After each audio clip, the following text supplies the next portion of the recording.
Magandang umaga! Ngayon ay tatalakayin natin ang mahalagang batas na nagpoprotekta sa ating mga DepEd teachers.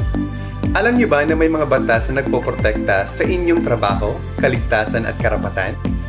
Kung hindi pa, panoorin niyo ito hanggang dulo. Tara, simulan na natin!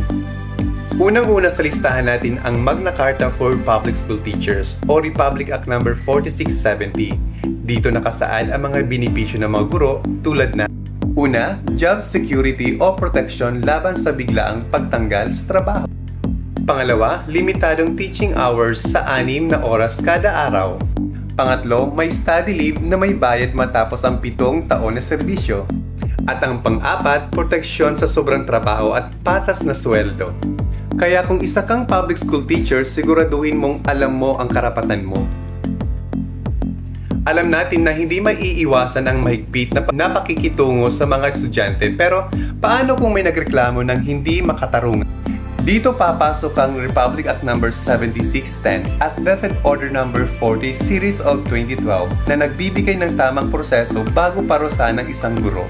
Dahil hindi pwedeng basta-basta lang patawan ng kaso o tanggalin sa serbisyo nang walang malinaw na investigasyon. Hindi lang estudyante ang nabubuli, pati mga guro rin.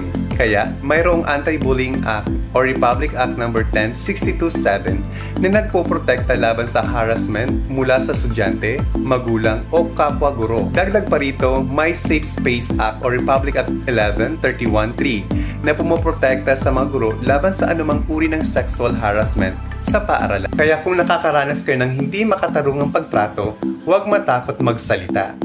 Sa panahon ngayon, kahit online, may bumabatikos at nambabas sa mga guro, pero huwag mag-alala dahil may Cybercrime Prevention Act o Republic Act No. 10175 na nagbabawal cyberbullying, online harassment at paninirang puri. Kaya kung may nagpapakalat ng maling impormasyon tungkol sa inyo sa social media, may karapatan kayong lumaban. Siyempre, hindi natin makakalimutan ng sahod at benepisyo. Salamat sa Salary Standardization Law o Republic Act 11466. May regular na pagtaas ng sahod ang mga guro. Dagdag pa rito, may GSIS Act o Republic Act 8291 na nagbibigay ng retirement benefits, loan programs at insurance para sa mga nangangailangan nating mga guro. Mga guro, mahalaga na alam natin ang ating karapatan. Hindi lang tayo tagapagturo, kundi bahagi rin tayo ng sistemang kailangang protektahan at bigyang halaga. Kung may natutunan kayo sa vlog na ito, huwag kalimutang i-like, i-share, at mag-follow para sa mas marami pang makaalam.